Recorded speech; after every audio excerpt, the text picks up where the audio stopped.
محترم جناب عبد الرحمان صاحب، السلام علیکم۔ ہم آپ کے ممنون ہیں کہ آپ نے ہماری ویب سائٹ اہلسنت.net پر یاد فرمایا۔ آپ کا سوال موصول ہوا، جواب حاضر۔ آپ کے سوال کرنے میں کچھ سہو ہو گیا، لیکن ہم اس کی تصحیح کرتے ہیں کہ آپ پوچھنا کیا چاہتے۔ آپ نے پوچھا کہ کیا یہ ضروری ہے کہ قرآن شریف رسم العثمانی کے مطابق ہی پڑھا جائے؟ اصل میں یہ مسئلہ نہیں ہوا، یہ کہ قرآن مجید فرقان حمید فوراً جنگ یمامہ کے بعد جمع ہوا، یعنی وہ جنگ جو مسلمہ کذاب کے خلاف لڑی گئی، اس میں تقریباً 700 حفاظ صحابہ کرام جو ہیں وہ شہید ہوئے۔ اس کے شہید ہونے کے بعد حضرت عمر رضی اللہ عنہ نے مشورہ دیا حضرت صدیق اکبر رضی اللہ عنہ کو کہ آپ قرآن مجید فرقان حمید جو ہے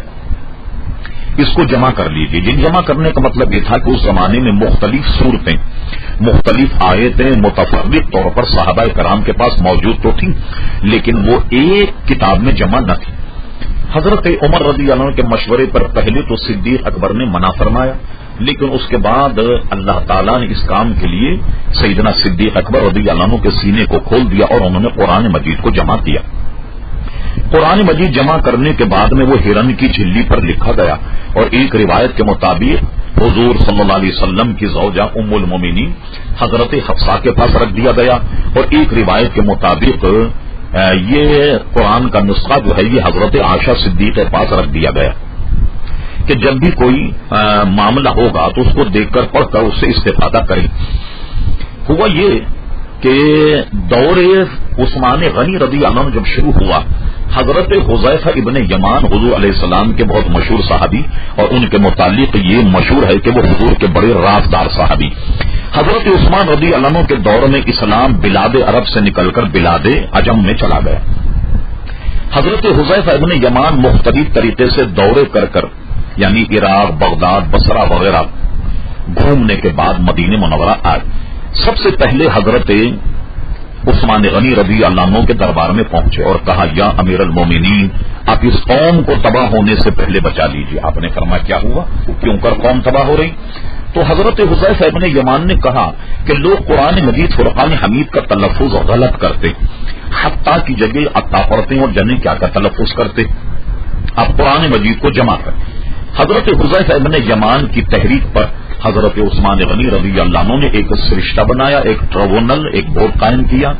اکابر صحابہ کرام علیہم رضوان کو رکھا،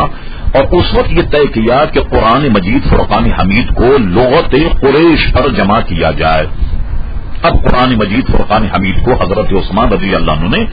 لغت قریش کے مطابق جمع کیا، چونکہ حضور علیہ السلام قریشی ہیں اور آپ کا تعلق قریش سے تھا، اور اسی گویا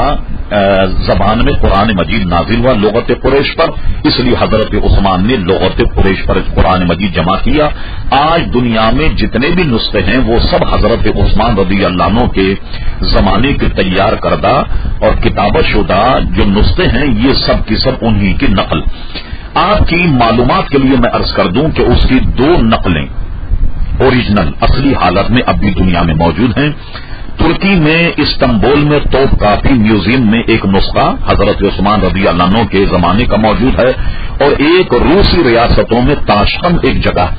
تاشقند میں بھی وہ نسخہ موجود ہے۔ روسی حکومتیں یہ کہتی ہیں کہ یہ وہ نسخہ ہے جو حضرت عثمان رضی اللہ عنہ تلاوت کرتے،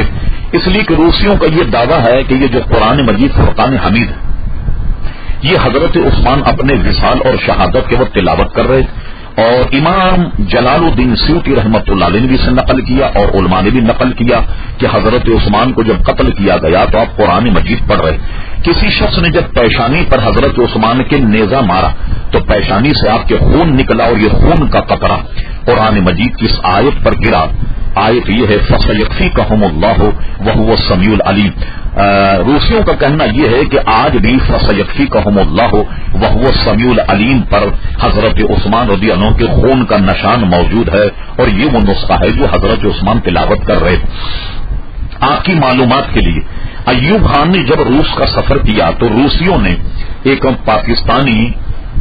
حکمراں کے دورے کو بڑی اہمیت دی اور یہ سوچا کہ انہیں کیا تحفہ دیا جائے۔ روسی حکومت نے تاشقند میں جو قرآن مجید رکھا ہوا تھا جو حضرت عثمان رضی اللہ عنہ کے دور کا ہے، اس کی فوٹو کاپی انہوں نے ایوب خان کو دی، اور ایوب خان نے کمال مہربانی سے وہ فوٹو کاپی